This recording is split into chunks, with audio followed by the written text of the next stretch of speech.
Kumwipusha ifumo ly'abandi, ifumo ly'abapasita mayo. Londero lefyo bakupele ifumo mayo. Mwana yebereire ale tumukukyanga kuwaluka mulungu pastor babali babwafu kulanje bati mwana wesu alana Yesu ali nabakapa wakwe Yesu ali kwete Salome mwana Yesu ali kwete Maria Magdalena Yesu ali kwete Marita Paulo nawo ali na Pepi twise kuli Petero ali kwete Doka Kanshukukana ine chimo na Yesu mayo Tawakana ine wakana Paulo Kukana ine chimo na Petro Na ishio kukana bambatikisha Chebele ni mapasi tatata Yesu Kabili mwe mapasi tanamwe Kimwe mwalati tefi tata Kabili mwe mashima pepo yangu Kusete mwe maka ya pabati Tungu jonse lele ichadwacha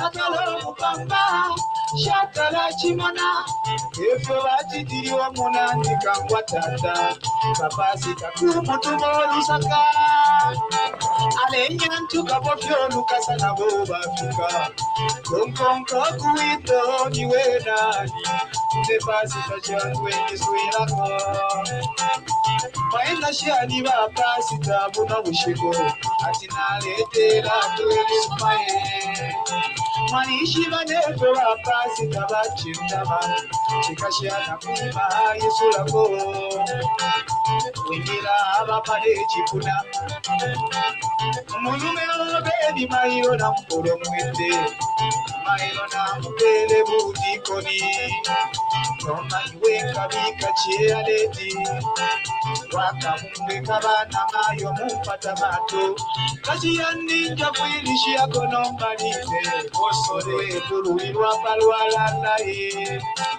Muno munganda pe mulatu Ayeshiwa kukana bapa tikishia Ebele ni mapasi tatata Yesu Abili mwe mapasi tanamwe Kima mwala chitefi tata Kabili mwe mashima pepo yamwe Kushete mwe baka ya babati Tungu chose lele ichagwa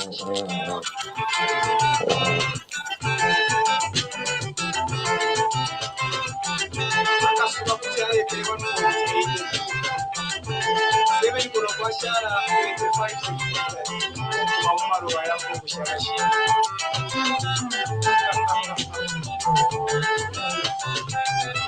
Wakula kufuira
He always sang the truth. Hallelujah.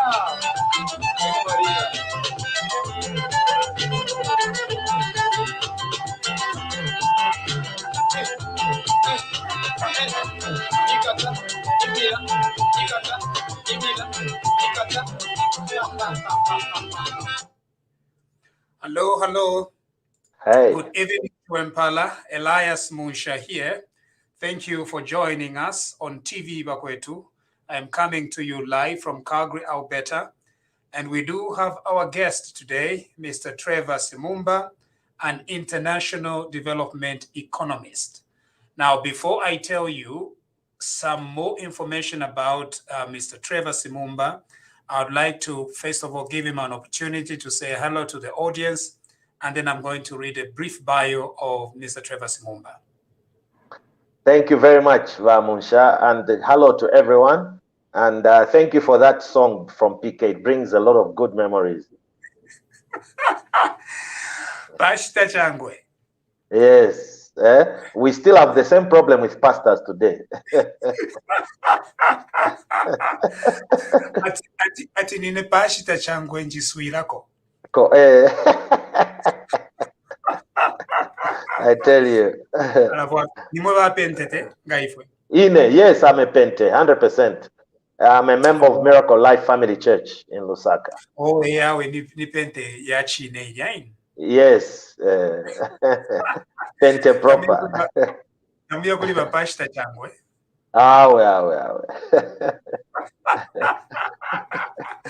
Yeah, that's a very nice song. I like playing it. Lots of memories, of course, but also the poetic nature of Ichala's music is quite amazing. It's very Zambian. It's very Zambian. Yes. Okay, so we are very glad to have you here. The format of our discussion is that I have some discussions with you, and then we are joined by our TVBAKWETU family, which is a whole host of presenters and hosts and moderators. And so we are going to have that segment, but my first segment is you and me, the two of us.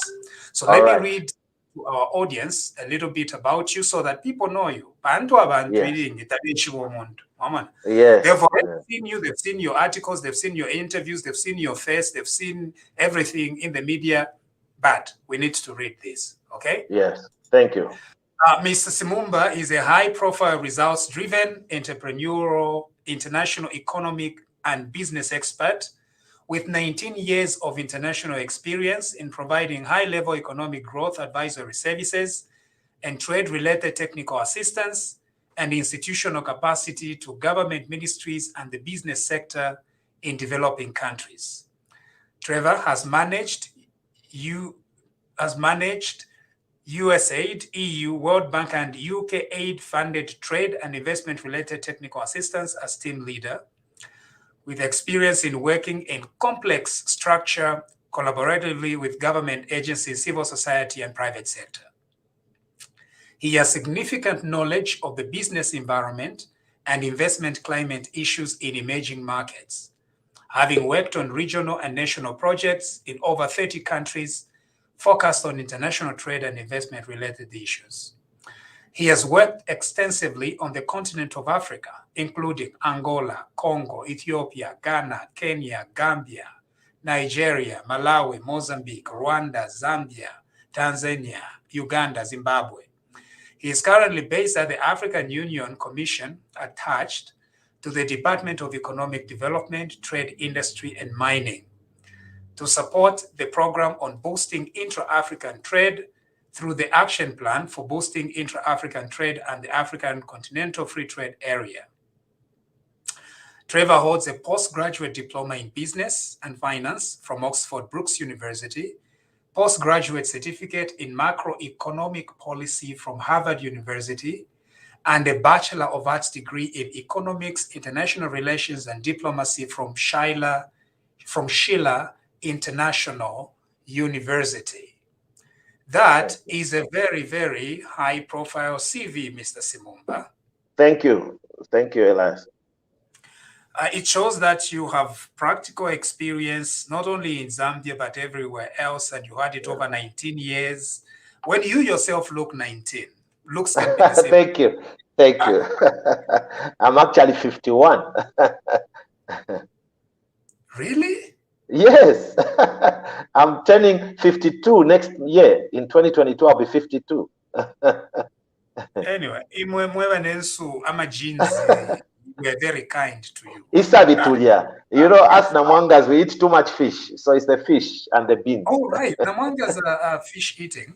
Yes, and beans, chozi. And quite a lot of people know I was going to play you the Namwanga anthem. You know the Namwanga anthem? Which one is that now? Take a guess. Which one is the Namwanga anthem? Impanga ya mambo. Impanga ya mambwe. Mambwe. Is there a distinction between Namwangas and Mambwes?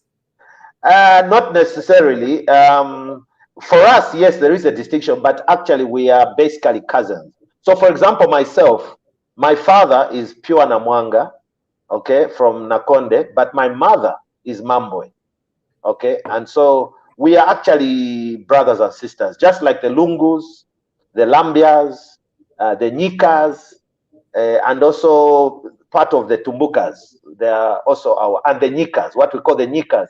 The Nyikas are more or less between Tumbuka and Namwanga. We are the same, but... So, Echisungunga Chashupa, Trevor. And Mulefo Kuingira Muchina Mwanga. Here on TVBAKWETU, you are free to do so. Oh, great. we have a policy here that Omuntu Ushre Umfwechitundu Mulelanda is the one who has a problem. Eukweto Wafia. As a Zambian. So you are free to speak anything. Whoever does not understand is the problem, not you. Okay. Now so we look forward to all the languages here: Namwanga, Mambwe, Tonga, Chan. Yes, that's the way it should be. That's the way it should be. And then from your CV, I see that you've worked in various countries. Yes. Tell us about that experience. Oh, it's a blessing, to be honest. In fact, it's a very interesting story. The first country I ever worked and how it came about. Okay, so my first job was in government. I joined the government of Zambia as I joined the Ministry of Commerce, Trade, and in 1994, I was appointed to the civil service of Zambia. And I worked directly full-time for the government until 1996, when I grew a little bit frustrated with the pace of change, because I joined government at the time when MMD had just taken over. And we were the young economists. I remember when I joined the Ministry of Commerce, I found Ngosach Super as a senior economist at Ministry of Trade, and also Francis Chipimo, who is now a deputy governor, acting governor right now in terms of the Bank of Zambia. So I found these two as my senior economists. And then my director was Dorothy Tembo. And then the deputy director who directly supervised me was Bridget Chilala. So, I had a very good foundation in terms of mentorship. And all these four people really helped me become the economist that I've become. And the minister at that time was Deepak Patel. And Deepak, in that same year I joined government, he took me to Marrakesh, Morocco, where I participated in the negotiations for the what we call the World Trade Organization, which was established in 1994 in Marrakesh. So I was exposed at a very young age to international meetings. And so when we came back from Marrakesh, I was put as desk officer for foreign trade. And so I was responsible for, as a desk officer, to deal with any issues to do with international trade. And so I grew to love the issues related to international trade. And so in 1996, an opportunity came to go and work as a consultant at COMESA. And so I requested what we call in civil service, indefinite leave of absence, which I'm still on. Okay. I never retired from the civil service. I took indefinite leave of absence. That was in 1996. And I went and worked at the COMESA Secretariat as a secretary for the what we called the Technical Working Group for the Cross-Border Initiative, which was a fast-track mechanism to fast-track regional integration within COMESA. Okay. Now, yes, so it was a project funded by the World Bank. Yes. Simumba, we usually interject. Now, I do have my co-host Linda, so be yes, prepared. I've just seen the lady there. Yes, so be prepared. Okay. Now, when you were saying all this cross-border thing, we just want to simplify it. It's trade between Zambia na Katanga, Zambia na Bena Malawi, Zambia na Correct. Correct. Exactly. So my involvement in these issues started in 1996 in a deep way, because as technical secretariat, I was responsible for compiling research reports, preparing terms of reference for consultants to do particular work. And so while I was there, in the same year, 1996, the government of Zambia requested help from the World Bank and the EU. And these were the two organizations supporting my project at COMESA. The Zambian government requested help to conduct a feasibility study for the establishment of export processing zones in Zambia. And I was privileged to lead that team together with a young man, I think he's now in the diaspora, Alex Walia, who was at the Ministry of Commerce at that time, but I think he's in the US at the moment. And then Glenn Michello, who used to be with Export Board of Zambia, he's also now at the embassy in Italy, myself, and one other gentleman, I forget his name. Oh, yes, Mr. Kapepula, who came from the Zambia Investment Center. And then we also had somebody from Customs, ZRA. So we worked together, we conducted this feasibility study, and that was my first time to actually go to Mauritius and Kenya, because we went to study what those countries have done. And it was a very successful study. We provided our report, government accepted the recommendations, and the government established export processing zones legislation, but we then made them into what we call multi-facility economic zones. What we have today, the MFES, based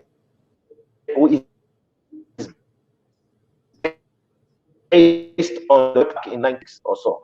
Then in 1998, I got a project with USAID to coordinate a project which covered all of Zambia's 8 borders and the neighboring countries. I did that for a year. This was monitoring informal cross-border trade. And as a result of that, I got exposed to working in Nairobi, Kenya, with USAID Regional Economic Development Support Office, the REDSO, they call it REDSO. That's the main USAID office for Eastern and Central and Southern Africa. So I worked in Nairobi for a while. And so my CV now became quite strong, even though I was still very young.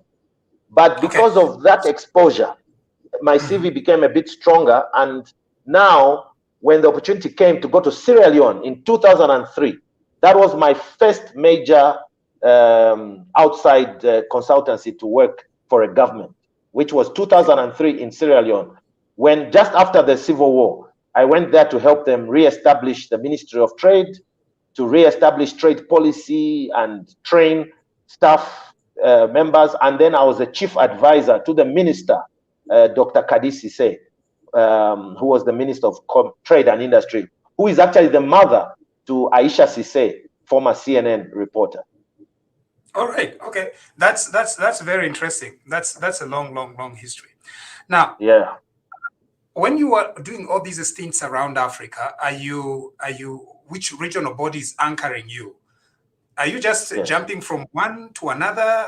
They covet, they look after you, they get you, or what's going on? Yes. Or you are okay. And the Zambian government is seconding you. What's going on? Who is paying you? Oh, too many questions. Yeah, no.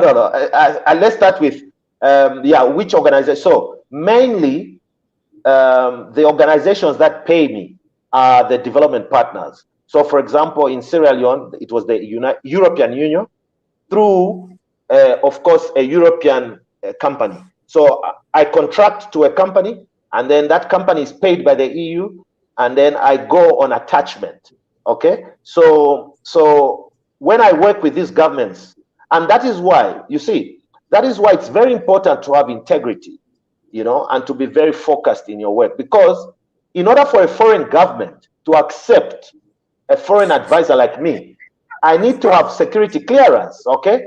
Because I work at the highest level. So, for example, my recent attachment to the Gambian government, for instance, I was working directly with the minister and also with the president, with the office of the president, because I was the technical secretariat to the National Business Council, which is chaired by the president of Gambia and has representatives from the private sector and 5 economic sector ministries: agriculture, trade, finance, tourism, and lands. Okay, so in order to work at that level in any government, you need to be somebody of integrity. You need to be somebody that they know that they can listen to your advice, that you've got the actual knowledge and experience. Yes, it's very important. No, exactly. And so exactly. Yeah, because you're sitting with heads of state, you're sitting with ministers. I can tell you, in 2006, while I went back for my second stint to Sierra Leone, I was seated. What happened was this: I used to participate in ECOWAS meetings with the minister, my minister, Kadisise. All right, and then at one time we were in an ECOWAS meeting. ECOWAS, this is the Economic Commission for West African States. Okay. And the former president of Senegal, Abdoulaye Wade, he listened to my contribution, and then he asked my minister, say, this young man who was presenting and advising, where is he from? So my minister said, oh, he's Zambian, he's not Sierra Leonean. Oh, okay.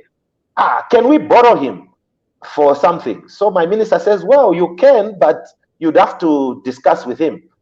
Then the president, what they said, no, you just tell him that we want to use him to help us with some particular issue. So the minister spoke to me. I said, yeah, there's no problem. If you give me permission, I don't have a problem. So I actually helped the Senegalese government organize an international private sector forum that was looking at how we can attract more investment into Africa. So it was a meeting where all African countries were represented. Now, funny enough, the former Minister Ngandu Magande was there. Minister Deepak Patel was there. Okay. And Moses Muteteka, who used to be, as you remember, special assistant to the president, right? Right. So they were there. And I think Felix Kulukusa as well, who's now secretary, was there. And a few other senior civil servants. So they were all shocked in this meeting. I was seated behind the Senegalese delegation, So Deepak Patel was like, what the hell is Trevor doing sitting on the Senegalese side? Isn't that Trevor? They said, yeah. So at lunch, they called me, said, no, call him. We want to talk to him. So I went, sat with them. Then they said to me, what the hell are you doing in West Africa? I said, I'm working. You guys, my own government doesn't want me. Yeah, I'm working. So they said, no. You have to come back to Zambia. And within 6 months, I came back to Zambia and I started working again at the ministry as an advisor to Minister Mutati. And my main role was to help the minister establish the Zambia Development Agency, which we worked very well together. But good enough that the EU agreed to pay me again, because I wouldn't accept to leave a good paying position there and come back and, so at least the EU said, okay, we'll pay him. That's why? Why? Us hardworking Zambians we have to work hard and also benefit from our work. Absolutely. Yes. Okay, so I want to see where you are now, right? So where are you now? What kind of things are you doing? Okay, so right now I'm working with the African Union. It's actually a secondment. So I have what we call a secondment contract with the African Union Commission. I'm working directly under a Zambian. I'm sorry, secondment from the European Union. So the European Union are the ones who've asked me to come here and help the African Union Commission to work. But Trevor, how does that work? Shouldn't that be the Zambian government seconding you to work for other organizations? Zambian. How does that work? Could you shed more light on that? Correct. Yeah. So you've got two types of secondments. You've got secondment which comes directly by the Zambian government, okay? And we have about 6 slots filled by Zambians right now, okay? We have Zambians working in the AU Peace and Security. We've got Zambians working in the chairman's office, okay? So, but those kind of secondments come directly from the Zambian government, okay? My kind of secondment is more of an advisory secondment. So the European Union is a partner, is a development partner to the African Union. So the European Union provides a lot of support to the African Union. And so the African Union makes requests. We've got various experts here seconded by the European Union. I'm not the only one, but I think I'm the only Zambian seconded in this kind of way, but we've got different nationalities seconded, by the European Union. So the AU makes a request. So they made a request for a senior trade expert to help with the technical support in terms of implementation of the action plan for boosting intra-Africa trade, and also advisory services in terms of developing services sector in Africa, the AU digital strategy, the AU commodity strategy. So there's a lot of areas where they requested help.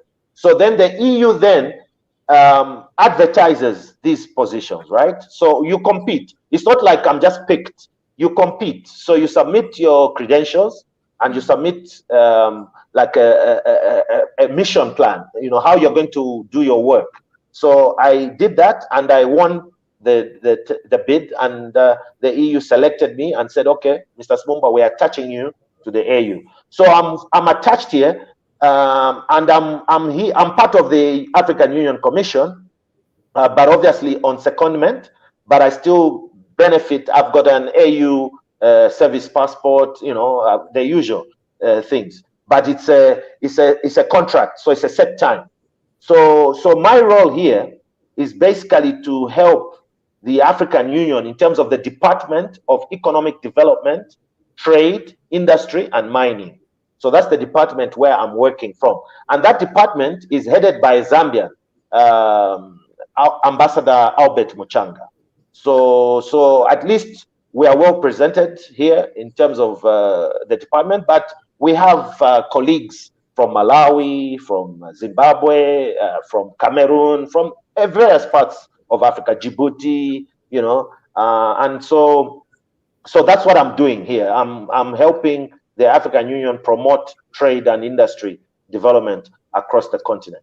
So my main role is to provide technical support, whether it means preparing policy papers, preparing notes, making presentations. So for example, last week, I was representing the commission and I presented a paper on the impact of COVID on trade in Africa. I presented it to ministers of, senior officials from Africa and from the US government, because it was an AGOA forum. So I made a presentation about the impact of trade, and then also talked about how we can build beyond AGOA for Africa so that there's a better relationship between the US and Africa.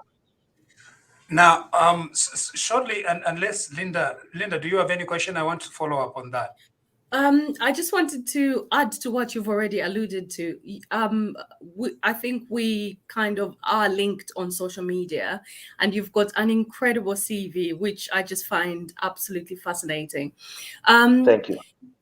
So what I tend to do is I follow you pretty much on all your social media platforms, and I see Yes. the incredible amount of foresight that you have when it comes to different economies.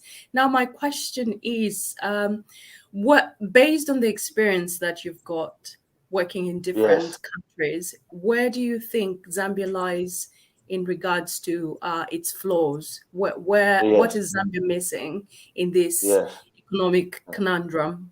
What could we do to make things better? Yeah, that's a very good question. I think the biggest flaw that we have in Zambia has been policy inconsistency.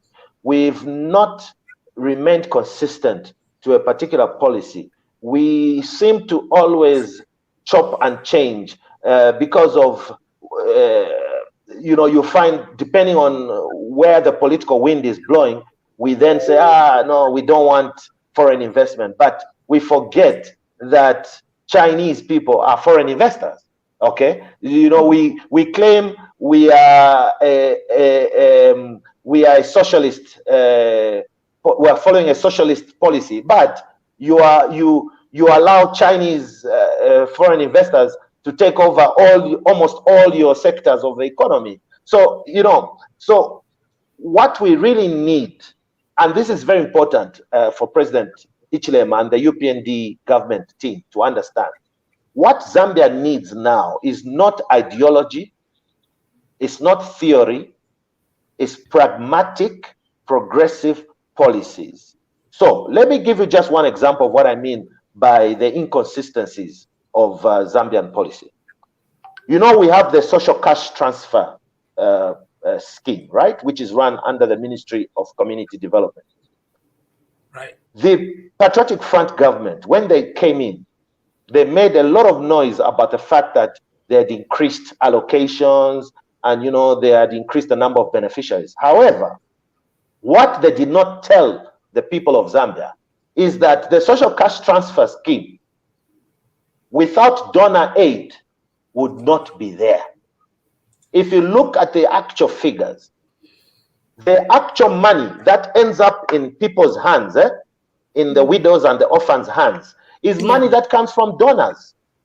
The government contribution all goes to administrative expenses, paying salaries to the civil servants, claiming, we had to go and do a workshop, blah, blah, blah. That's where all the government money goes.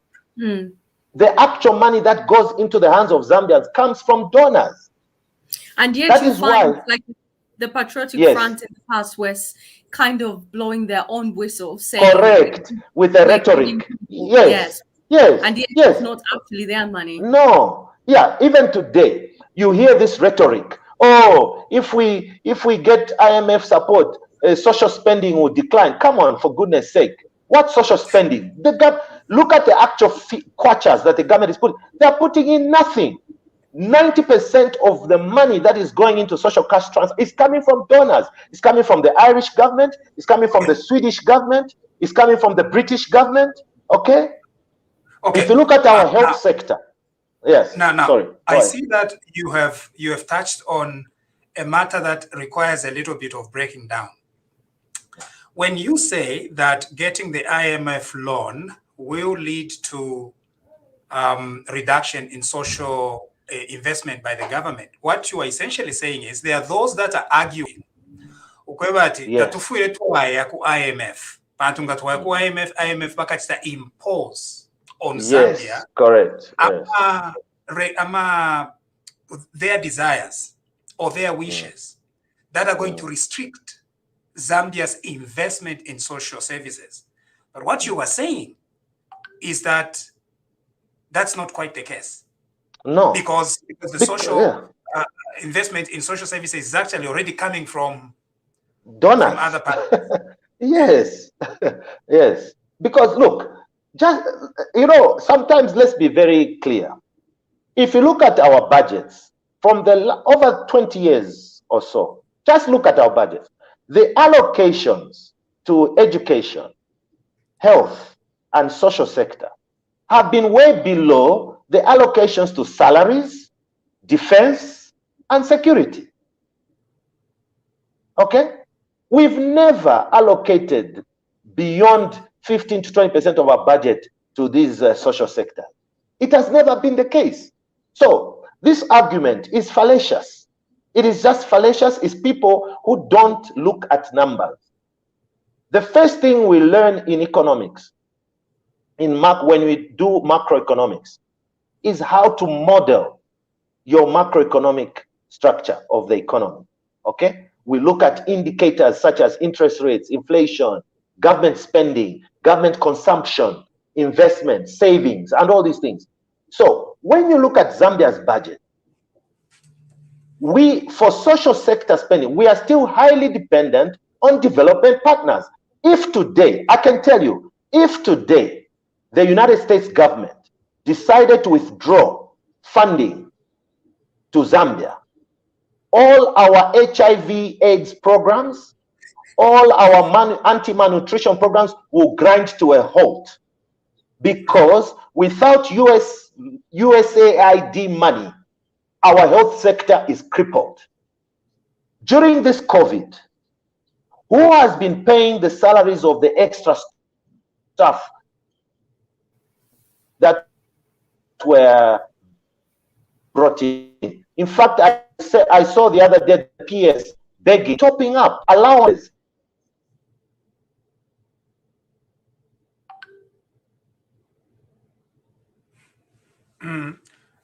It looks like we've lost Mr. Trevor. We'll bring you back shortly when your connection is okay. And Linda, what I'm hearing here is there are two main schools of thought in Zambia right now as to how the UPND government should handle, particularly the IMF. Yeah. One is saying, don't even go to the IMF. And that is the theory that Sean Zero is coming up with. What Sean Zero is saying is, President Hakainde Hichilema has already built credibility in the financial sector, in the money lenders in New York and everywhere. So he's saying, let's use that to go and borrow money from these New York money markets in order to get us out of the credit crunch that we have at the moment. That's the school of thought represented by Sean Zero. And of which I wouldn't dismiss completely. Yes, there are some positives. I can't believe I'm saying this about Sean Zero, but I hate to say this, but we shouldn't dismiss it completely. Carry on. Okay. And I think the position of Sean Zero, he has some support from our previous guest, Dr. Chelwa. Dr. Chelwa, who says we need to think about it. And the reason why Dr. Chelwa said what he said, even on this show, was he feared that if we went the IMF route, the IMF might impose certain conditions on those loans that might restrict the government's investment in social services. Yeah. That is a very good point. I will just give you an example of what was happening here in Britain when it comes to Brexit. So if the ethos was, if Britain comes out of Europe, they're going to have more opportunities to do trade with America, with Australia, with you guys, Canada, and that sort of stuff. So it gives them that flexibility to trade with other companies, other countries even. But when it comes to Zambia and finances, like Dr. Chelwa and Sean Zero have been alluding to the fact that if we loosen the ties of IMF, it's going to give us a little bit more flexibility to negotiate with other lenders and perhaps maybe pass on certain loans to other financial institutions. But what Trevor is saying, though, Trevor is saying is the very social investment in social services itself is already being funded by somebody else. By somebody else, of which I was going to ask him, what percentage does he think government... Hi, Trevor. Hi. Now that you're back, what percentage do you think the government should be investing in the social sector? No. Yeah. First of all, before we go there, Trevor, were you following the discussion in the background as we? Yes, I was. Yes. Okay. Now, was that a correct characterization of what Sean Zero is saying, or no? Yeah. Look, the problem. Sean Zero. I know that you are not a politician. You were a politician at one point, but Sean is known as Sean Zero because he received a lot of zeros during the last Yes, I understand. That's why we call him Sean Zero. So please, it's a very political term. It has nothing to do with the gentleman. Otherwise, he's a very good guy. But is he? Yeah. Anyway. No. So I've listened to Sean's argument. He has a point about the challenge of sometimes IMF programs, and however, the IMF has moved on from the time when they imposed structural adjustment programs, imposed conditionalities. Today, when you go to the IMF, you go with your program, okay? And the conditionalities that will be agreed are based on your program, not what the IMF is telling you. And then the second thing, if you look at what the IMF did in Ghana as far back as 2015, that's the most recent example. Are you still hearing me? Mm-hmm. Yes. Okay, good. So if you look at what they did in Ghana was in a very similar situation to Zambia as we are today. Highly indebted, economy was not growing. So the Ghanaian government negotiated for a $913 million credit line, okay? And what the Ghanaians did was, they said to the IMF, our biggest issue is that our economy is not as diversified as it should be. We're still depending on gold, exports, and cocoa, primary commodities. We need to start adding value, and we need to be able to promote the growth of our economy and also bring down energy costs. So they picked a particular sector and said, energy, if you can help us to sort out the energy sector, it will release a lot of government resources for us to pour into social sector. So the deal they made was simple. IMF provided technical assistance to attract new investments in the energy sector, okay? Then they got help from the World Bank private sector arm, IFC, International Finance Corporation, to finance actual deals and investments into the energy sector. Today, as we are speaking, Ghana is growing at an average of 6 to 7%.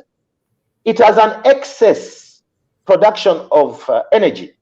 At one point, the Ghanaians didn't know what to do with the excess energy that they were producing, okay?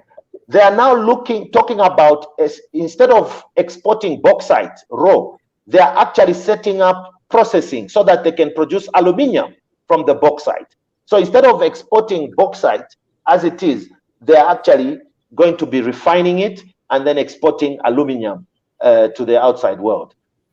And they're looking to expand manufacturing sector, tourism, and other sectors. So what is critical is this.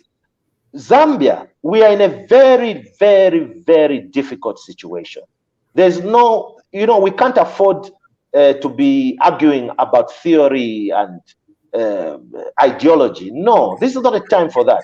And I'm very happy, that President Hichilema and the Minister of Finance have ignored for me, I call them rantings, because they are rantings. Yes, Dr. Chelwa, I listened to what Dr. Chelwa said. Dr. Chelwa has got some points, but Dr. Chelwa, he needs to understand the reality of managing public finances. Dr. Chelwa is a very lucid, very sharp young man, but he's an academic. Okay, he has not worked in government. Okay, so he has spent most of his time at university. Academics and practitioners, Simumba. No, yes, no, it's not even an argument. It's just a fact. It is a fact. Academics are important because they give us. So, for example, look at the way I work with academics. I work with academics all the time. Mm-hmm. I come up with a policy idea, a proposal. I have to get an academic to tell me, to give me the numbers, okay? So that I'm able to know if I do this, what's the impact, what's the potential impact. Mm-hmm. But ultimately, the people who make decisions are not academics. It's people who are actually there in the field, practitioners who know what it means, all right? So Dr. Msokotwani has been there before. Dr. Msokotwani took Zambia from HIPIC together with Minister Magande, Ngandu Magande and Msokotwani and the whole team, Dr. Moses Banda, all of us, Bamutati, all of us who were in the Mwanawasa government. We took Zambia from a highly indebted, poor country to a middle-income country. We reduced the debt from $7.5 billion to less than $3 billion.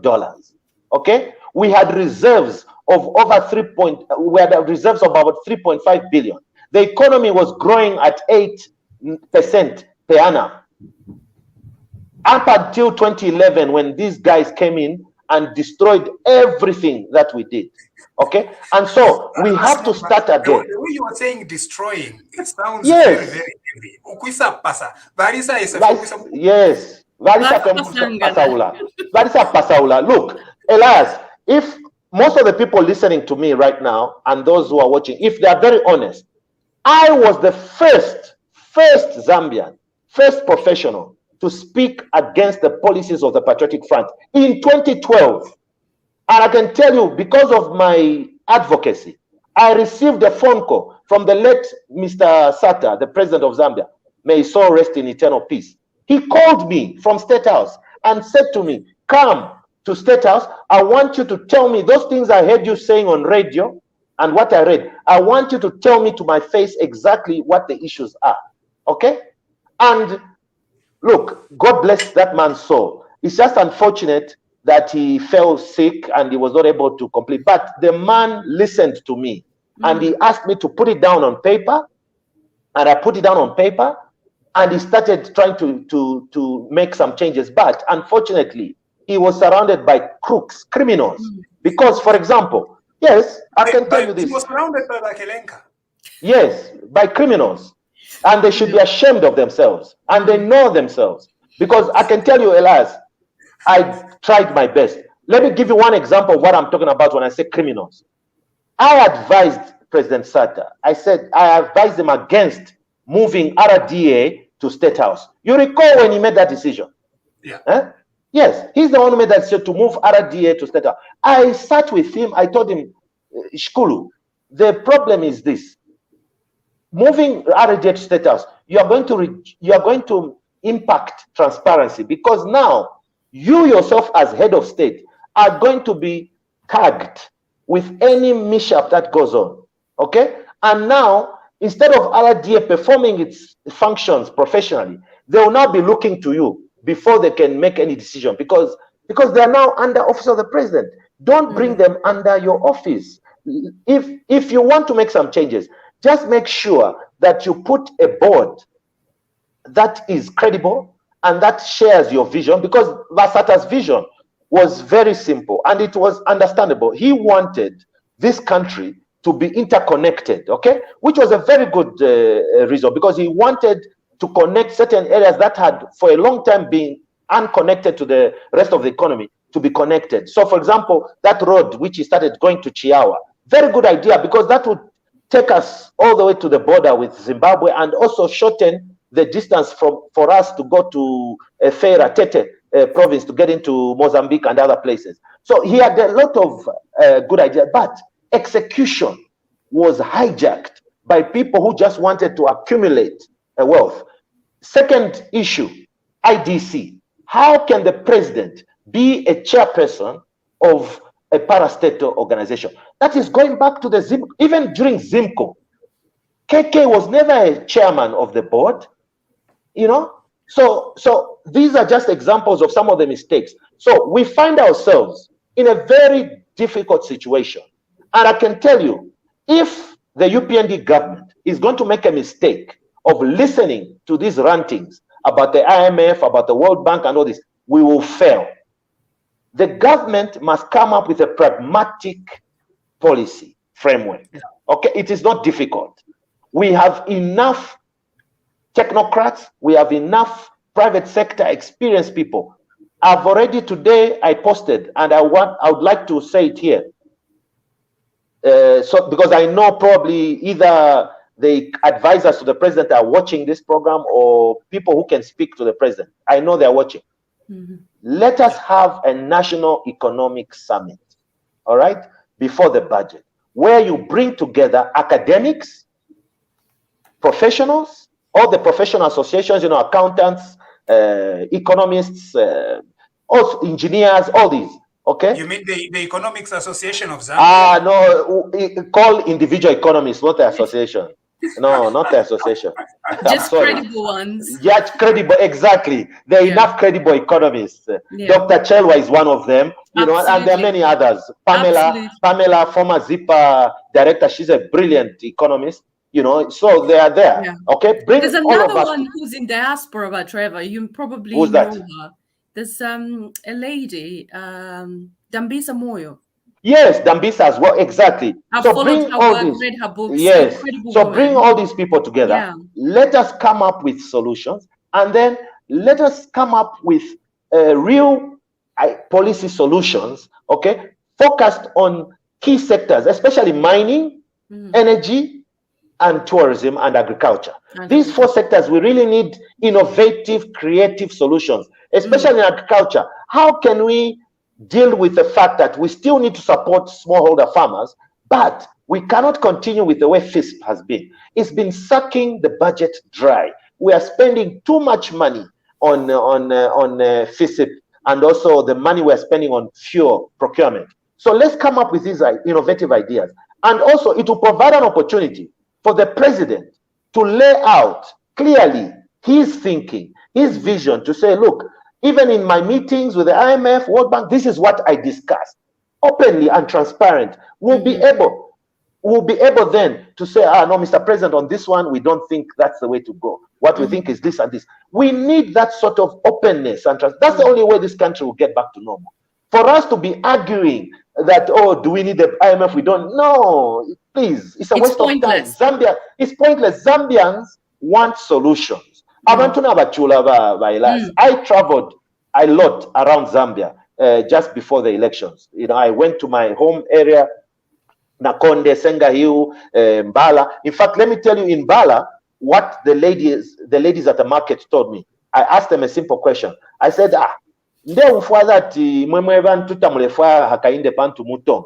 okay, I told them, I said, I won't speak in, I said in Mambo, musikulonda ichirema, because yakulanda ichirema mu amutonga atanga misungi. So the lady said to me, they started laughing. They said, please, brother, that is a total lie. In fact, us here in Mbala, we have called him Sichilima. He's our brother. We don't care about this nonsense of saying Mutonga, Mushan. All we want, and that's what they told me, all we want, Mulalanda na over president. I said, Mkoi Tulalanda. Okay, Mkaebeba, if I for today for F, Valungi, chef agriculture. But today, Kefa Tulelima. If for today for fertilizer, that was fertilizer, Tualima, Tuapangenda Lama. Not it, the Atuisa market Mkushtisha. Wakaponya vareisa varetoa tupeni 20 kwacha. Okay, this is what was going on all over the country. PF cadres were extorting money from women traders. You know, women who are suffering, trying to look after orphans, being told to pay 20 kwacha, to pay 40 kwacha every day. They told me that they are charged 10 kwacha cleaning fee, but they would clean it themselves. They would clean the market themselves. Those boys who take that 10 kwacha would never even clean the market. Now, really, are these the people that you can begin to tell them, Namushiba, Torefua IMF, so Mwala tupera kwa inchi tupeniko 2 years, 3 years, because you know Indarama Takuri. No, they want solutions. They want to hear solutions. They want to know, am I going to get fertilizer at a decent price in this coming season? Am I going to be able to sell? Am I going to be able to export? For example, under the PF, we had export bans, unnecessary export bans, to the extent that ZNS was arresting simple Zambians carrying 3 bags of mini meal to just take across the border to Congo, and yet Cadres, Lusambo, and all those chaps were carrying trucks of mini meal going across the border, carrying trucks of Mukula timber, exporting it illegally from our country. But yet the people of Western Province, the people of Luapula, the people of Northern Province, Muchinga, who are the owners of these resources, were not getting anything. We have to stop this kind of impunity. And so we need seriousness from everyone, whether it's opposition, everyone, because the success or failure of the UPND will be the success or failure of Zambia. It will not be the success or failure of HH. Hello, HH Wine, who people are trying to fight. HH is very comfortable. He will never suffer. Even if Afma Popau president, Takachule, he is a self-made millionaire. He has made his money. He's worked hard for his money. And so what he wants to do is provide a service to the people of Zambia. So let us help and criticize where we see something wrong. There's nothing wrong. I'm not one person. I'm the last person to say people should be curtailed in their freedom of expression. Even my brother Sean Tembo, he should be given the freedom to express himself. Did you say but Sean we should also. Tembo? No, I don't call him Sean Zero. It's Sean Tembo. But even then, he should also respect our right to ignore him. Simple. That's a very good point. No, but Trevor, you alluded to being serious, you know, like we need all sectors involved to take up this seriousness. If you had to come up, and again, you talked about how there's a likelihood that the president's advisors are listening to this program. And if you had to speak to the president's advisors or the president himself, and you had to come up with 5 points that will enable this seriousness that you allude to take pause, what would those 5 strategic, straightforward points be? Yes, very good. Linda, I like your approach. So, number 1, we have to know clearly, and already I was happy to see that the government released the mid-year economic report, which clearly states the level of our indebtedness. So that's number 1. 2, we have to engage with the IMF. And already it has been announced today that an IMF technical team is coming. A staff technical team is coming, I think, end of September into first week of October. All right? So that's 2. 3, we have to have in the budget that is coming, this first budget of the UPND government, it must have some clear incentives and strategies for resolving the arrears to legitimate suppliers to the government. Okay, the government is owing, I think now it's over 20 billion kwacha to domestic suppliers, to suppliers of goods and services to the government. Now, unfortunately, a number of those are illegitimate. They are criminal. These are people who just got contracts and never perform. However, it's not difficult to weed those out. It's very easy. So we just need to conduct a proper forensic audit of what we're owing and have a solution. My suggestion, my recommendation would be that the government issues a specific bond, okay? A specific bond, because there's a lot of confidence in the Zambian economy right now and in the leadership. Trevor, when you say a specific bond, you seem to be agreeing with Dr. Chimbakambwiri's rebuttal to the whole affair. Yes, but not the way he wanted to do it, Naimwe. Barabare for Kwibendalama. What I'm talking about is a national issuance of a domestic bond, okay, which is specifically to liquidate domestic arrears. Yes, I'm saying, but what Shimba wanted was selective. He wanted a bond to be issued to him, and then he starts paying out to people. So that was criminal. What I'm talking about is you just issue a specific bond. You say this bond we're issuing is for liquidating domestic arrears, okay? And it has to. The difference is that the bond will have to have a longer, what we call period for redemption. It should not be a 1 year. It should be at least 5 years. Okay, it should be 5 years, and it should also be allowed to be traded, so that those who initially buy it, as the economy improves, they can sell it on the secondary. It creates also a market for our domestic bonds within the Lusaka Stock Exchange, and also probably we can even allow it to be traded on the regional, like Johannesburg, Nairobi, or places. So this is just one. It also, not only do you put money into the economy, right? Because when you pay these arrears, you are paying mostly Zambians, okay? SMEs, all types of businesses.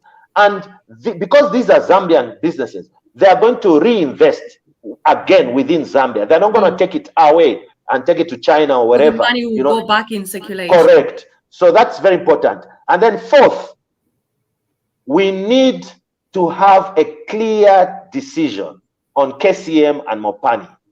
Okay? We need a clear decision on KCM and Mopani. Okay? All and right, then fifth, we need to renegotiate. Let me just finish. Fifth point is we need to renegotiate all foreign direct investment agreements, because we cannot continue with a situation where foreigners are getting tax holidays and Zambians are paying all the tax burden. No, this has to stop. We need a win-win situation between foreign investors and Zambian government tax. Now, for those that are just joining us, this is TVBAKWETU, and we have Mr. Trevor Simumba, who is an international economist expert.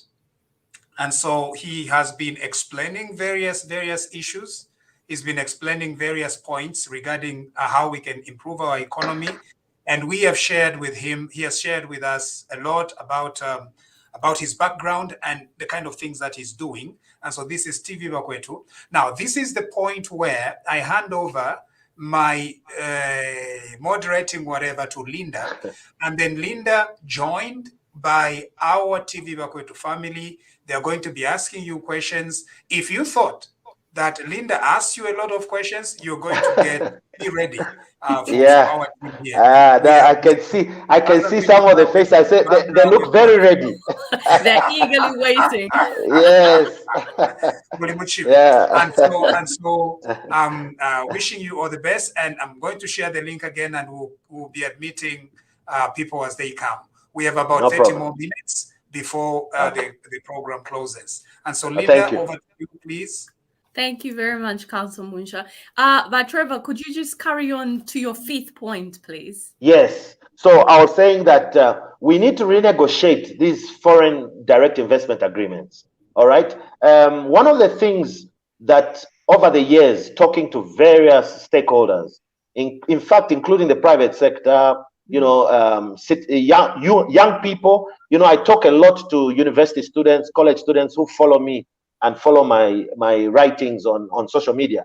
And so they always express to me the view that, look, why is it that, if we start a business as Zambia, already ZRA is on us, workman's compensation, NAPSA, also the council, with licensing and also, whereas when you look at our foreign friends, they don't face, because they get tax exemptions, they get, they get facilitation from the government, and so they feel that it's quite unfair. And then also when you look at our mine sector, for we are now how long independent? Over 50 years, right? Independence.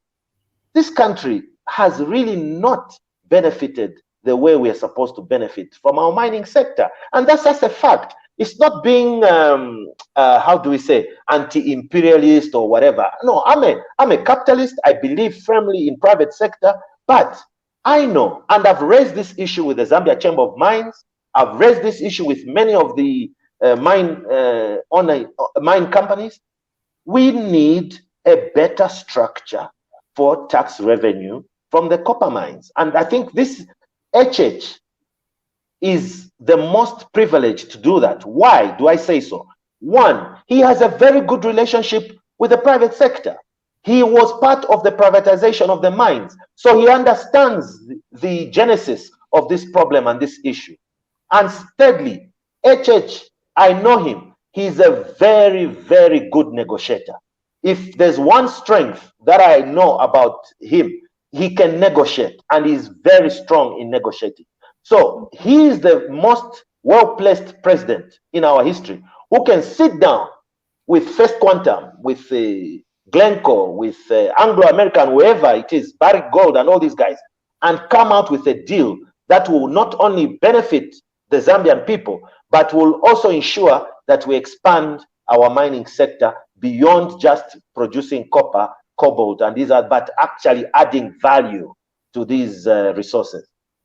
Absolutely. And what you just alluded to just now about the Hichilema administration being better placed to make these negotiations, I think looking at what has been happening in America, we can safely say that he was pretty much charmed the birds off the trees as he keeps going around sitting with different organizations. Yes, now, that's true. yeah, so I want you just to talk briefly about the 30-day period of the Hichilema administration. What is your quick analysis of what is going on? And you, I know you've given me the 5 points of what they need to do, but just make a quick assessment on what you feel has happened and should be happening at this point. Yes, these 30 days have been a period of high expectation. Okay, and I understand why the Zambian people, even myself, you know, high expectation. You know, look, I had to pinch myself at times to say, you know what, it's only been, you know, 10 days, 20 days, you know. So for me, I believe that initially, I think HH understandably started a little bit slow because he needed to make sure he understood what he found himself in. You know, it's always a shock when you get into that office to realize the extent of the problem. On the outside, you know, you look at it and think, yeah, it's bad, but you never realize how bad it is. So until obviously, yes, until you get there. So that affected I think the transition period. But from the time he appointed the cabinet, the full cabinet, I think things have picked up much more. And also the removal of some permanent secretaries and heads of missions abroad. I think he started with the right list. Let's be very honest. All of us as Zambians, we know he started with the right list. Absolutely. So now at least that quieted down people's anxieties, you know, and apprehension. So what I'm looking forward to now, obviously, his momentum got a little bit disturbed because of his trip to New York, which was very important, by the way. You know, it's how can I say? It's good fortune that a new president like him is inaugurated, and soon after there's a United Nations General Assembly. Absolutely. It's very good fortune. Absolutely. Because immediately he has gotten global audience. I can tell you the number of colleagues from other countries in Africa, friends from Europe, from Asia, from all over, sending me messages and congratulating me on having such a good president is beyond. Okay, so he has generated a lot of goodwill, which is very important. And so now what we hope to see when he comes back to Zambia is him creating his full team, which will include the public service, mainly the permanent sector level, but also more importantly, strategic parastatals such as ZESCO, ZAMTEL, IDC itself, you know, ZDA and others. He needs to bring new people there, fresh ideas, you know, and people who share his vision. Absolutely. And just capitalize on the positivity of the world as he tries to assert his leadership.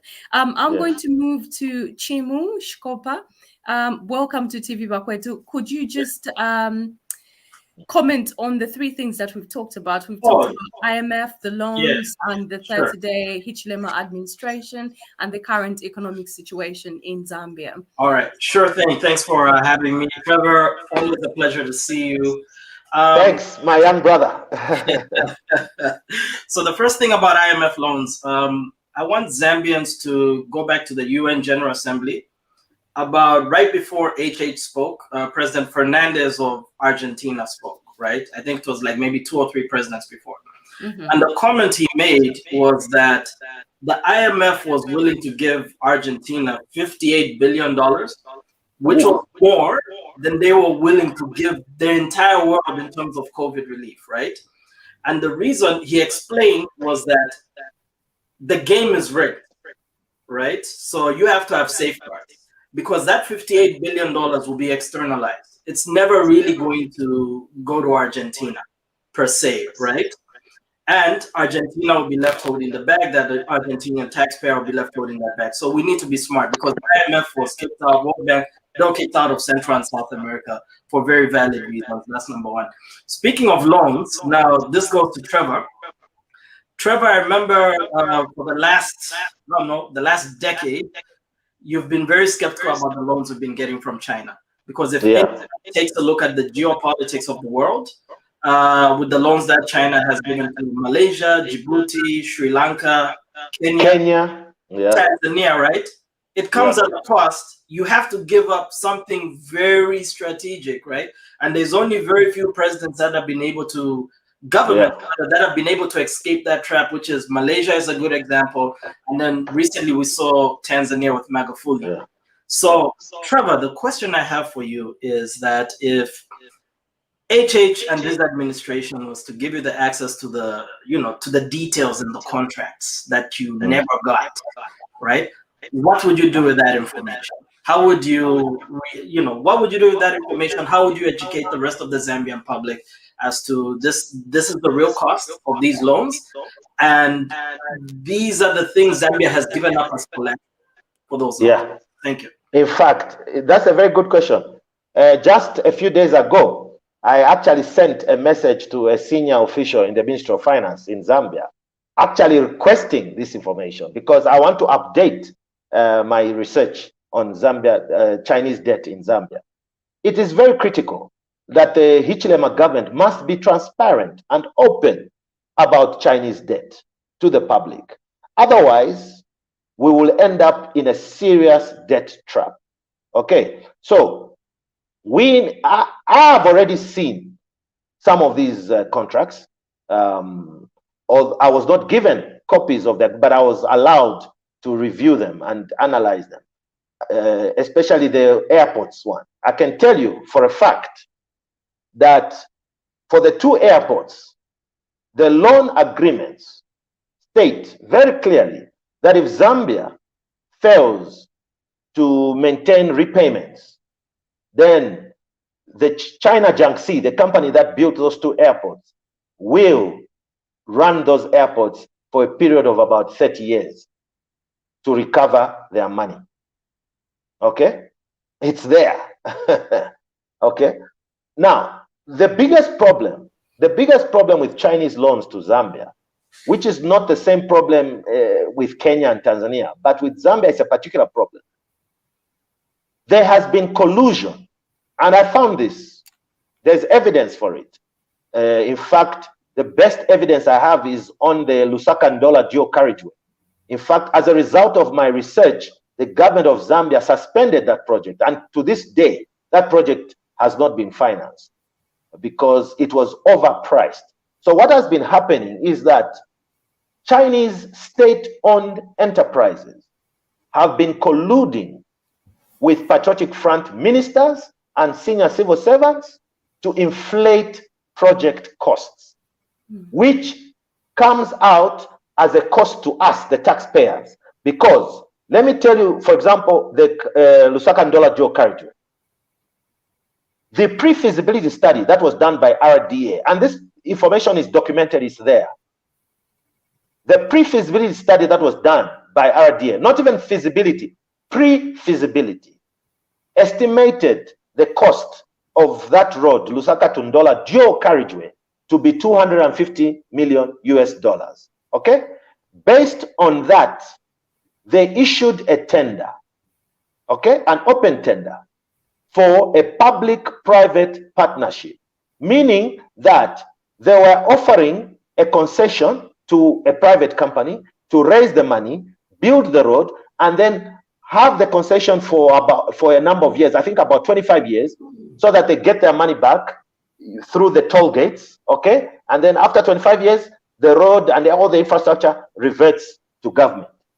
A South African company, I will not say the name of the company, but a big South African construction company won the tender, okay? And their bid was at $450 million, okay? For a dual carriageway, with all those things that Minister Chitotela claimed were adding costs, you know, the bypass at Kawe, you know, the depots at Kapiriposhi, you know, setting up hotels and things. All that was there in the 450 million. China Jiangxi comes and says, hey, we can do this road. We can raise the money from China, blah, blah, blah. You know, now, China does not do public-private partnerships. China lends, project lending. They don't do PPPs, okay? So China Jiangxi says we can do this. Okay, so then they say, they come back and say we can do it for 600 million. All right, already an additional 150 million from the 450. And then somebody in government says, no. Put it at 1.2. Thank you very much, Trevor. Now, guys, we have less than 14 minutes, so and please work with me. We're going to have literally a minute and a half to make your comments and ask your question. Viewers, welcome to TVBAKWETU, and this is Linda Banks. If you've just joined us, please make sure you send us some stars, because TVBAKWETU exists on stars. So that would be amazing if you could do that. I will very quickly move on to Mapanza. Please ask your question very briefly. Unmute.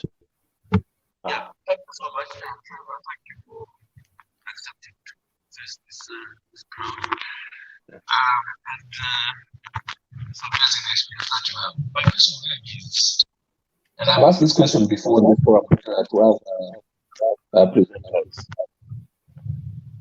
With a population of 18 million. But Mapanza, your volume is very low. Yeah. Would you be kind enough just to increase your volume a bit? It's better? Yeah. It's better? Not yeah, quite. I can hear him. Not quite, but I can hear him. Yeah, okay, maybe, yeah. I was saying, with a population of 18 million, and look at the resources that we have in Zambia in terms of minerals, not just copper, gold, emeralds, and many other minerals. Is there any reason why Zambia, in the loan should be the lifeblood, the lifeline for Zambia? Is there any reason why China, IMF, World Bank should be the lifeline for Zambia? But Trevor, over to you. Very good point, Mapanza. Thank you. In fact, no, we shouldn't be. We shouldn't be. But unfortunately, it is not our creation, and it's not the UPND government's creation. It's the creation of the PF. They're the ones who've lumbered us with over $12 billion in debt. So until, you see, we need to understand something. Until we dismantle that debt, it will be very difficult for us to do the things that we need to do to grow our economy. So that is why President Hichilema is saying, let's get the IMF on board so that at least we have some confidence in dealing with this debt issue and we can get assistance to dismantle it. But on the other side, what he's talking about is, that's why he has established Ministry of SME, he has established Ministry of Green Economy, okay? He has established Ministry of Science and Technology, okay? He's talking about agricultural development. He's talking about value addition. Even all those minerals they're talking about, we shouldn't just be digging them out and exporting them as they are. We should be processing. We should be adding value, especially like copper and cobalt now with the climate change issues like solar and electronic vehicles. We should be manufacturing batteries here in Zambia, you know, the catalytic converters and all these things, you know. But until we dismantle this debt, it is very difficult for us to move from this stage where we are at. But I agree with you. There's no need for us to be dependent on China or America or anybody. We should be able to drive our own development.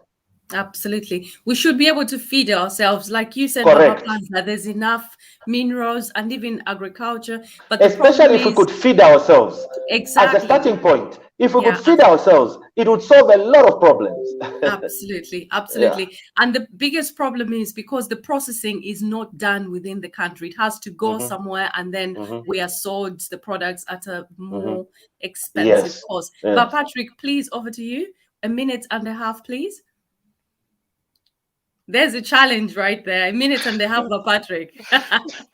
I'm going to be quick. Thank you, Linda. Well, Trevor, good to see you. I've read most of your articles. I've heard so much about you. Good to see you. Viewers, good to see you. Fellow panelists, good to see you. But Trevor, I'm gonna run through quickly. Yes. One thing I've picked up is that you know a lot, and you're closer to the president. So, can't you ask for time to meet the president and just share some of these things to him? That's one. Then you mentioned about something very important I've been thinking about, the National Economic Indaba or something. Yes, summit, yes. Summit, that's very crucial. In the UK, there's something that the Prime Minister does. He's got an advisory board of different businessmen, from energy, from all the sectors, and then they advise the president on policy making and other things. I'll give you an example in Zambia. Imagine if the insurance company came up with a policy, advised the Zambian government, and come up with a policy that Zambia should make licensing of motor vehicle a statutory thing. Every Zambian should have a license. You know, there's so many people who don't have license. Insurance. Yes.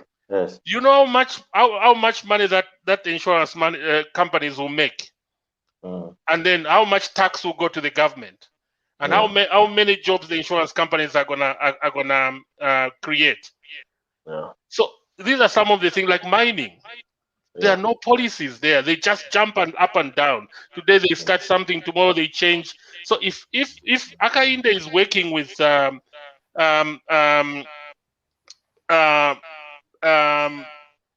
businessmen from the mining sector, they will be able to sit down and come up with statutes or policies that will help the business, the government, and the people of Zambia. Then the other thing you talked about was Mopani, KCM. Why can't we go the Botswana way? Exactly. You remember when the Bears came to Botswana, they discovered diamonds. They went to the government and said, we want to start mining the diamonds. And then I remember that time, I was working with one of the Swana guys at BP. He was the one who was telling me that story. They wanted to start corruption. And then they told them, no. In Botswana, when you come here, these diamonds belong to the Swanas. We're going to form a joint venture. 50-50. Botswana 50, the Bears 50. And that's how they formed the Botswana, the Bears Botswana joint venture. Why can't we do that? Why can't we KCM? Why can't whoever is going to be the new investor, why can't they get 50%? And then the Zambian government get 50%, but it's not necessarily the Zambian government to run it. ZCCM and even Zambians can buy stakes in there. Because, and then the other thing, but Trevor, that worries me a lot is When the Linda KCM sells the copper, when Linda. KCM sells copper, all the cash goes to Switzerland. Yes. South Africa doesn't do that. Malawi doesn't do that. So why can't that cash come back to Zambia? I think that's corruption also. Why? Because you cannot externalize sales. You only externalize profits or dividends. Yes. Yes. Linda will hear me. So much time to others. I'll come back with a question. No, for me, Patrick, I agree with you totally. And I'll just add on the issue of KCM and Mom. Yes, you are right. There's nothing to stop us from doing. That's what I'm saying. HH is in a very good position to negotiate something that will benefit us and put up a policy that is consistent and is for the long term. Look, investors, all they want is stability and consistency. All right? They cannot force their way unless you are weak and, as you say, because of corruption. But if as a government you are very steadfast and say, look, this is what we want because we need to ensure that our people benefit, we need to ensure that we can raise revenue. Otherwise, look, the trucks that are transporting copper, they are using our roads. Okay, but we are still borrowing money to fix those roads which are carrying goods worth hundreds of thousands of millions of dollars. Why is it that the mines cannot contribute more so that we stop borrowing as we are doing? So yeah, I agree with you. Thank you very much, Trevor. I'll move on to Dr. Barbara. We literally have less than 4 minutes. I'm going to ask Bamusha to see if we can restart the program because we have to try and stick to the 1 hour, 30 minutes because this is a very important topic and we have an expert here. We might as well exhaust him with all our questions. But Barbara, over to you. Thank you so much, and good evening, everybody on the program, the family, and Trevor. I follow your posts, and it's nice to see the face behind the post. So that's really good. And my question really is, you know, when Zambia started off from square one with the Kaunda team, everybody was ignorant. They were all uneducated, and they used Zambia literally walked on the back of the educated people, the few educated people that they had. However, over time, there's been a divorce between the Zambian educated population and the non-educated people. So it's like we're running two parallel worlds. Today I was having a conversation on Facebook with somebody who's an extreme end about IMF and how we are losing our sovereignty if we borrow money, because they have the mindset of thinking, if we're going to get money from the World Bank, from IMF, we will lose our identity, we will lose everything. As far as they're concerned, there won't be somebody who come and tell them you can't even buy soap, you can't take a child to school because that's what they've been told over the years. Now, what do you as an economist can do to narrow the gap between the Zambian population in understanding all these terms that you've described to us? Because I can read about it, I can follow what you've done, I can go on Twitter or Facebook, and you know, even before I started this program, I first had to read about you. So okay, let me see where you're coming from. But what about the ordinary Zambian where they don't have a foot to stand on? If the people in UNIP manage to convince that poor woman to go and breastfeed through health programs to take their children to school, where have we, the educated population now, including myself, lost it that we can't transfer our knowledge to the person at the bottom to understand it easily? What you're saying is absolutely right. We owe money, which needs to be paid. Whether we like it or not, that money has to be paid. Now, how do we explain this? Because even HH would lose his name if the poor people are not understanding. That's true. What's happening with the money? Thank you. So that's my question. Yes. It's the way to convince the Zambian people, whether they are poor, educated or not, is simply by telling the truth. The truth of the matter is that the problems we're in were not caused by the IMF. Let's make it very clear, please. It's not the IMF who caused the problems that Zambia is in. It's the Patriotic Front government and their policies and their corruption. Okay? So, if you want to offer a question, Zambia came out of an IMF program.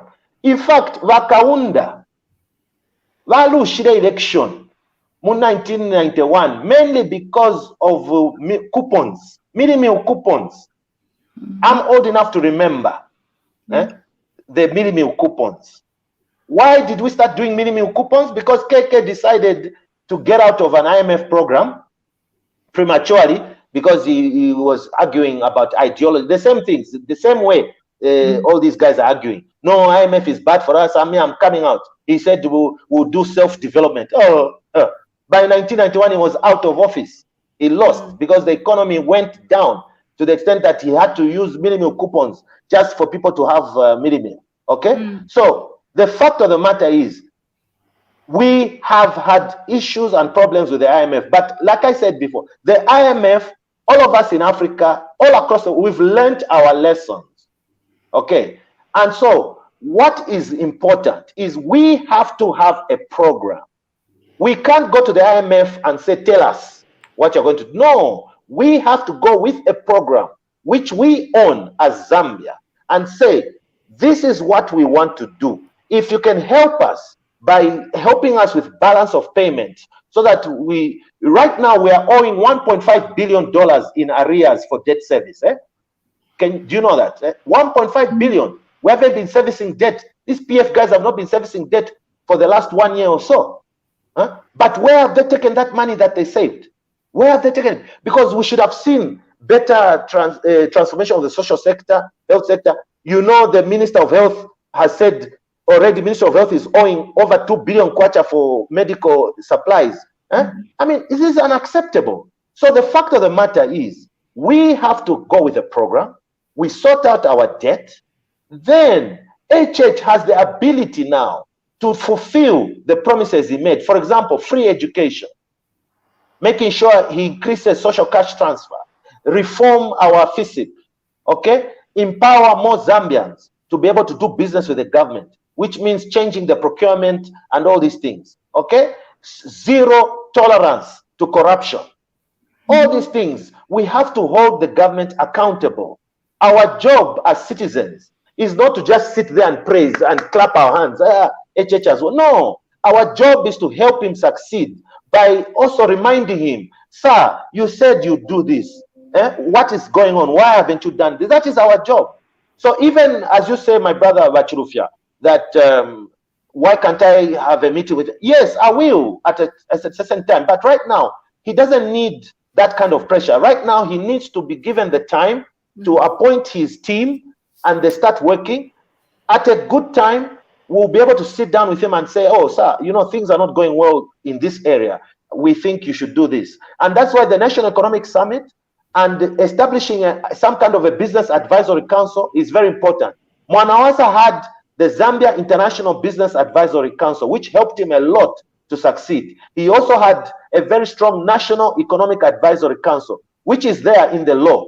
And HH as president can establish all these councils at the right time. Fantastic. Thank you so much, Dr. Barbara and Trevor, for responding to those few questions. Viewers, if you're just joining us, you're welcome, and you're watching TVBAKWETU. And again, I'm just going to remind you, kindly send us some stars. I've received a few messages from different people saying, how in God's name do we send these stars?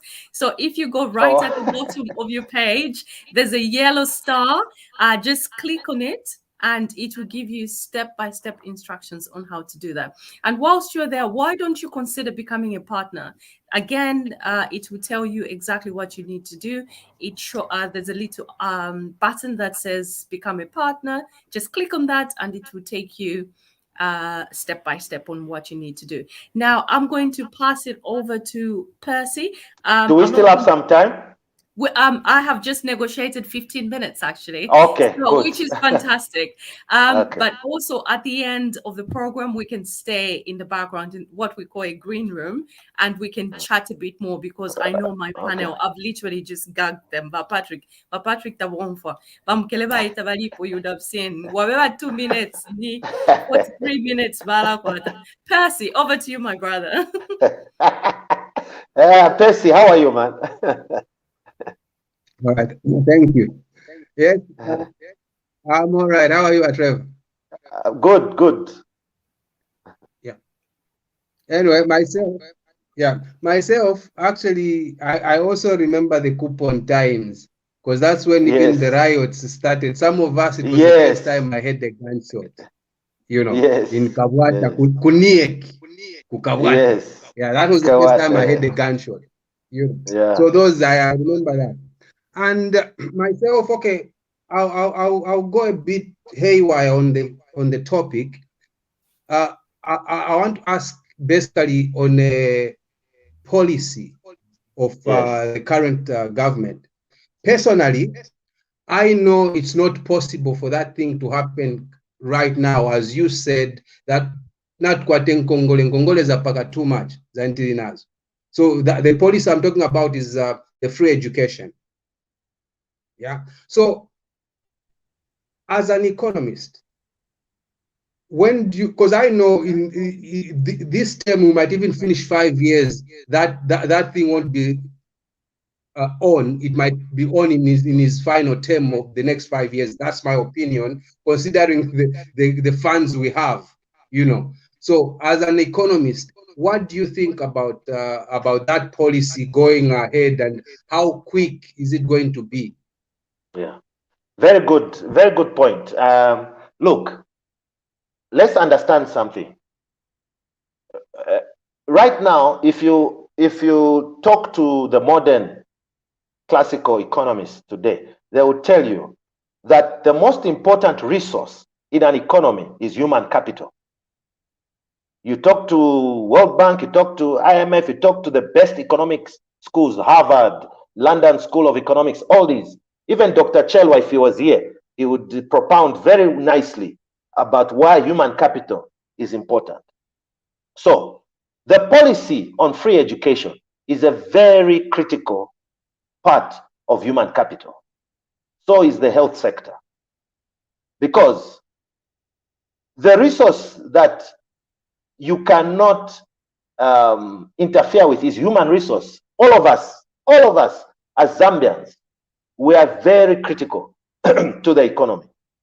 So you are right in saying that because of the debt that the new government has inherited, it will be difficult to implement it in this first budget.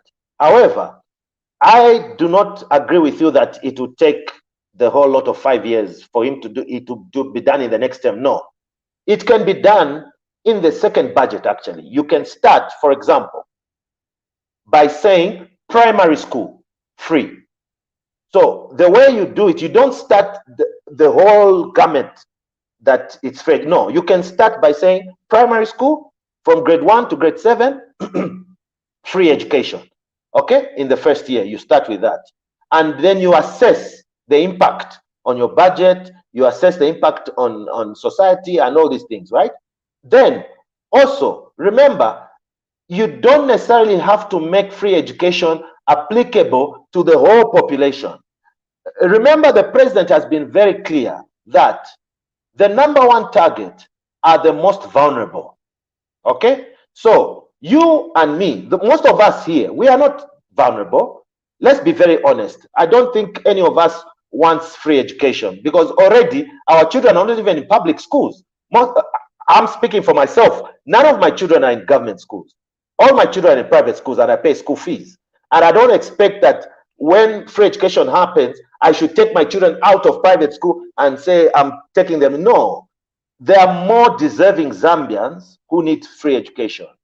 HH himself, and I can tell you that this issue of free education is something that he believes deeply because he himself is a product of free education. HH would not have been where he is today if it wasn't for the free education of the UNIP government. Okay, so he's something he's convinced about, and no one will change his mind. I can tell you frankly that it's going to happen, and it's going to happen within his first term, and it can be done. Remember, we've been allocating crazy money for defense and security. For goodness sake, what defense and security? We've been buying drones.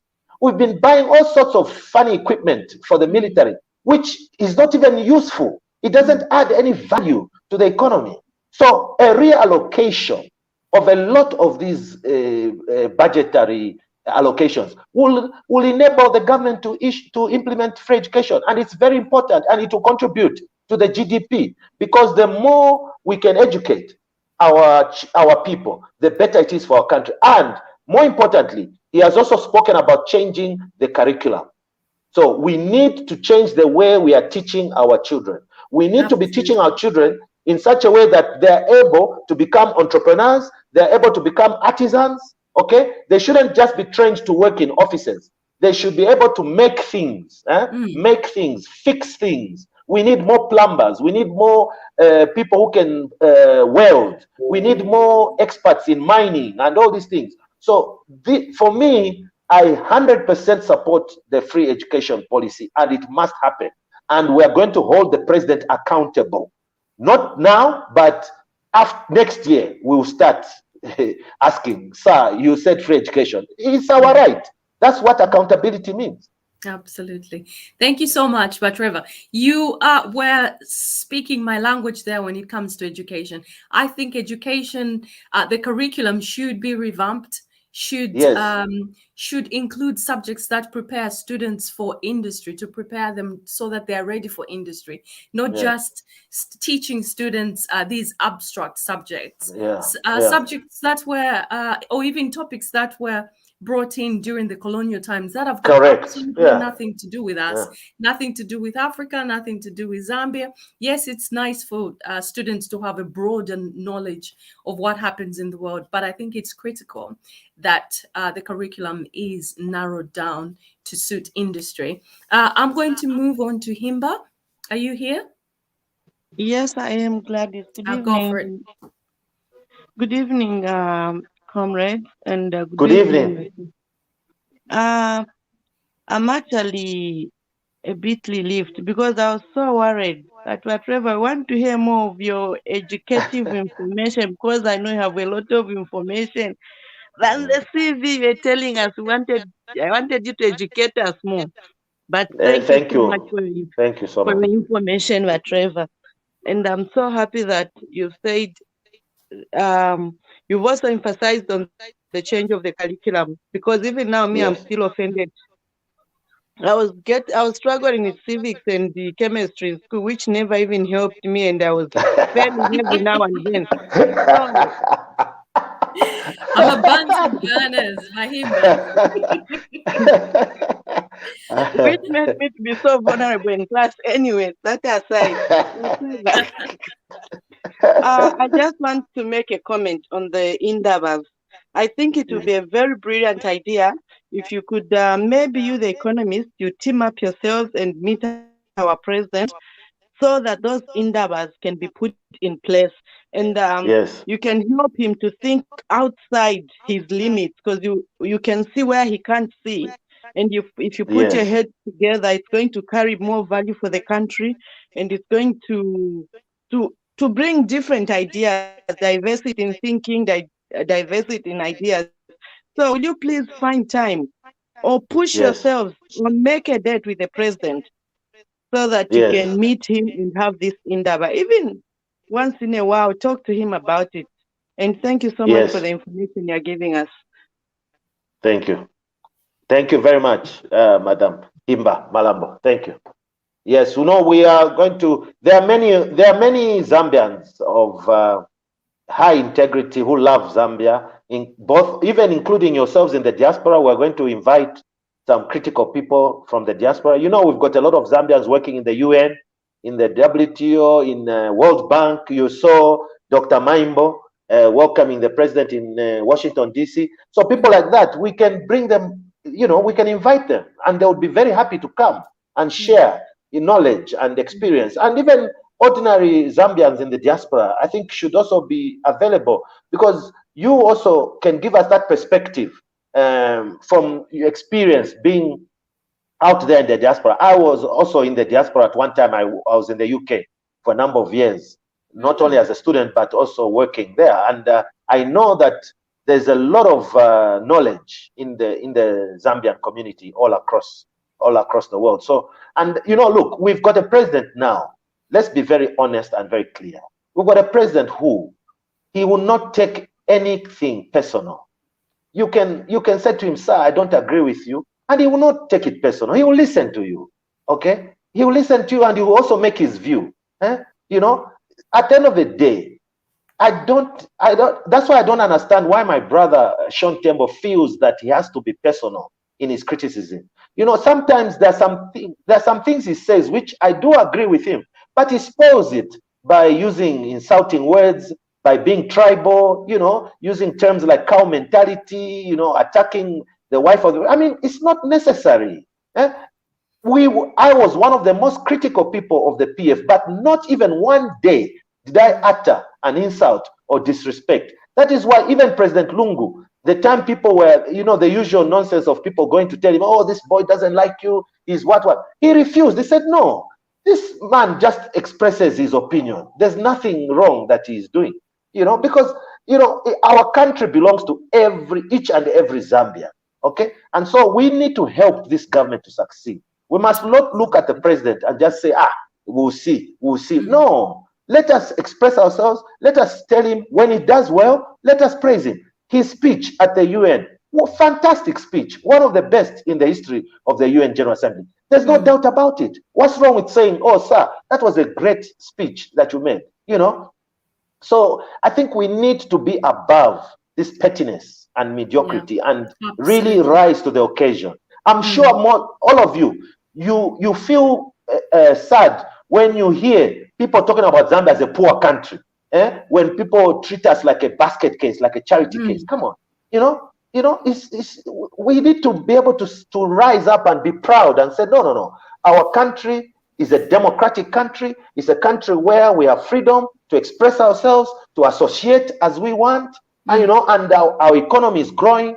And I'm here not because I'm suffering in Zambia, but because I want to contribute. I'm contributing to my career development, and I'm doing something good. Absolutely, we need to capitalize on the positivity and the incredible speech that the president gave, and just the breath of fresh air that is sort of wafting around the country. And you're right, we've got so many resources. We shouldn't be cowed down, feeling terrible about ourselves. We've got so many resources. Our country is wealthy. There's a person here called Andrew Butcher who said free school should be a must for Zambia, and we need to seriously fight corruption because we're a wealthy country, which alludes to what you were saying about Trevor. I'm going to move on to Patrick. I will give you another chance because I've negotiated a little bit of extra time. So I know you have some incredible questions, but my golly, take a long time. I think we're Trevor. You mentioned about transparency. Yes. The date by PF incurred, there was no transparency. No. And our constitution is very, very clear that debt has to be approved by Parliament. And then we cannot also borrow beyond a threshold. Certain ceiling. Yes. Yeah. But they didn't do that. So should we demand that this IMF package should be taken to Parliament for scrutiny? Of course. Yes. Yes. For debate. For transparency and accountability. Yes. And let's debate it. Let the people know about it, because once it goes into Parliament, they will televise it and people will know about it. Yeah. So and all of us will know that these are the terms, these are the conditions. Yeah. I think what I was thinking is we need to start on that slate. Because if there's no transparency from the beginning, there won't be any transparency going forward. Correct. Yeah, and that's then, a very good point. But Trevor, my cry for Zambia.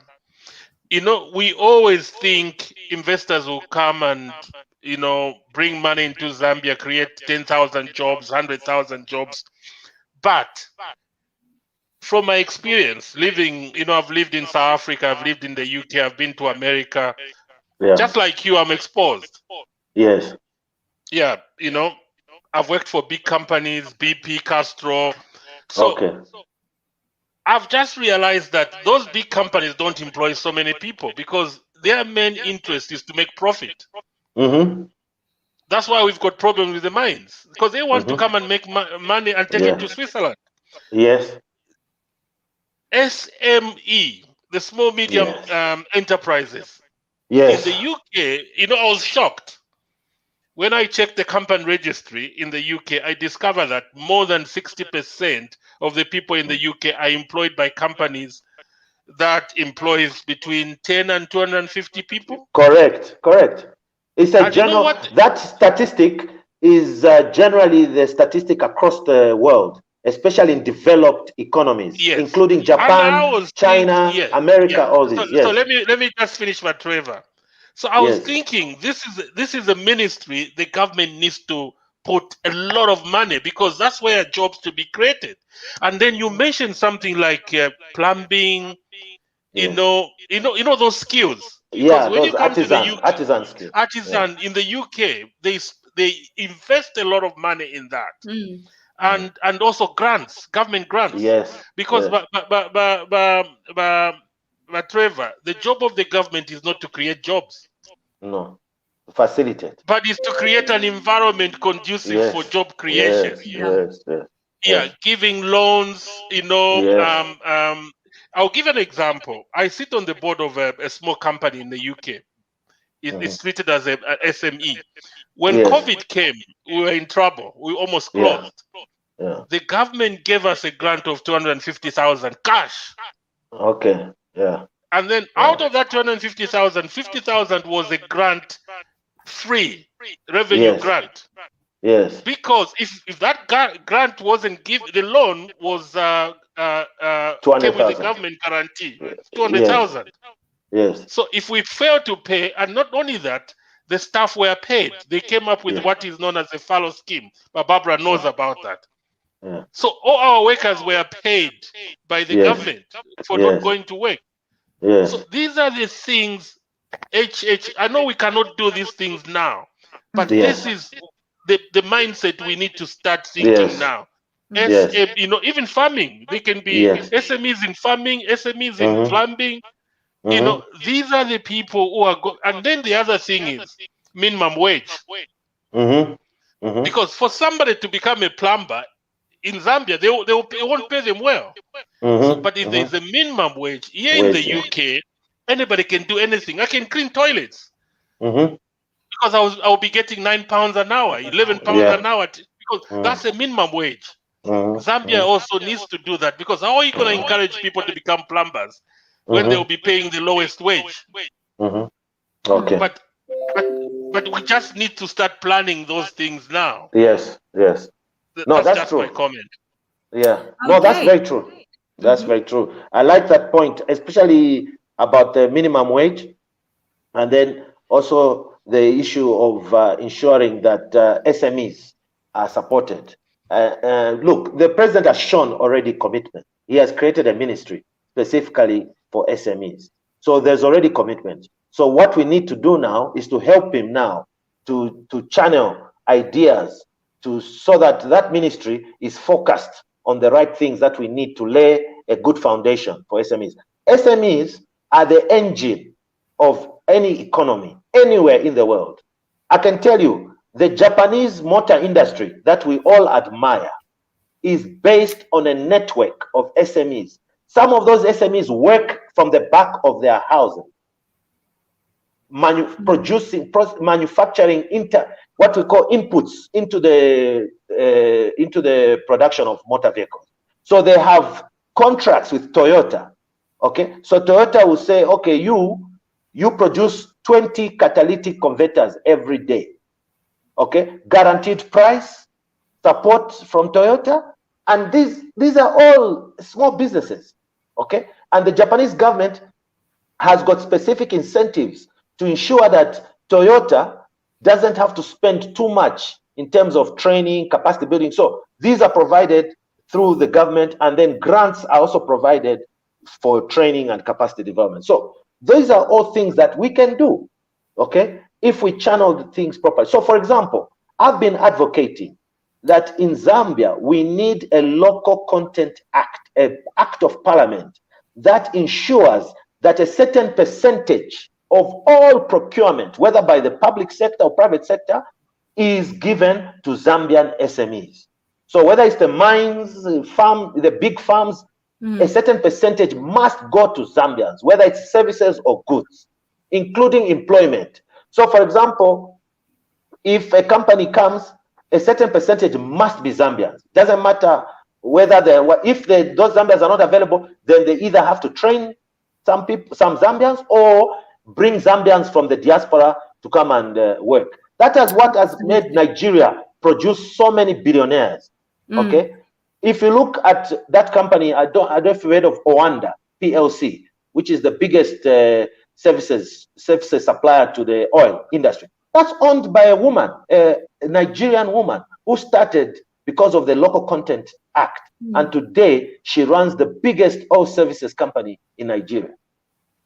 That is fantastic. Excellent points raised there. And just to top up on what you've both said about Patrick and Trevor, I think this is, if you have a look around, especially in Britain and America as well, some of the very popular billionaires like Sir Richard Branson, the man behind Virgin Airlines, he started as a small scale business. And people like the owner of Amazon, the same thing happened. He started selling books at the back of his van, carrying lots of books, storing books in the garage as a small scale business. But now I've literally sold my soul to Amazon. You order something today, the next day it's by your doorstep. And he's a multi-billionaire heading towards being a trillionaire.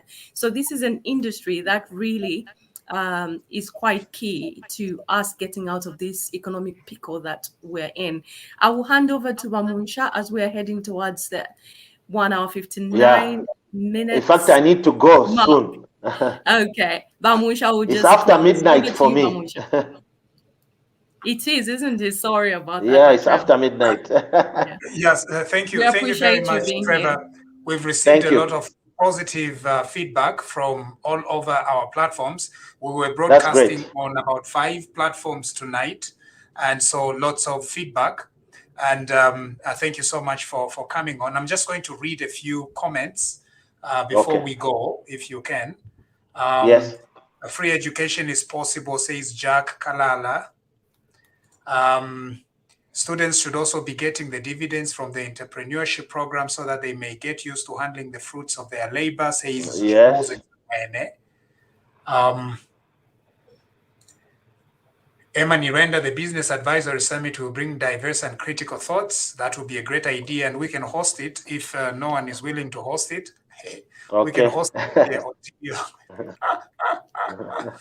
We are punching higher than our weight. Why not? Yes. No, why not? Why not? Yeah, because if it's a platform, even if we hold it physical, we would still need a virtual access so that the diaspora can access the meeting.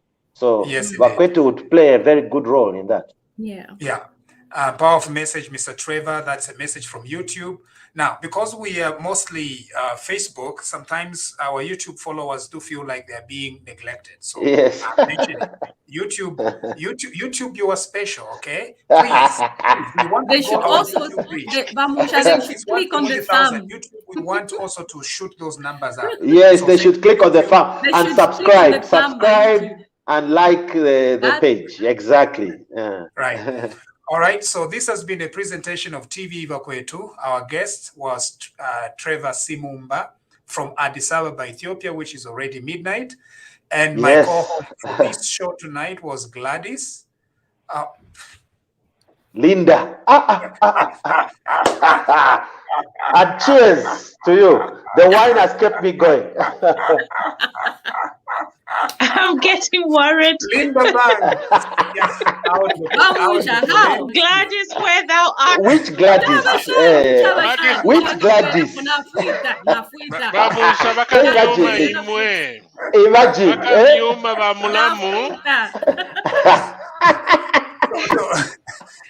With my co-host Linda. Linda, you're too kind. You have to change the And personality. subscribe and share. Gladys, we miss you. Please come back tomorrow. Yes. Linda, please. Linda, I'm sorry. You are Linda, digging in deeper hole. At this point. Thank you very much.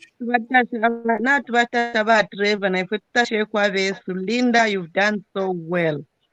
Well done.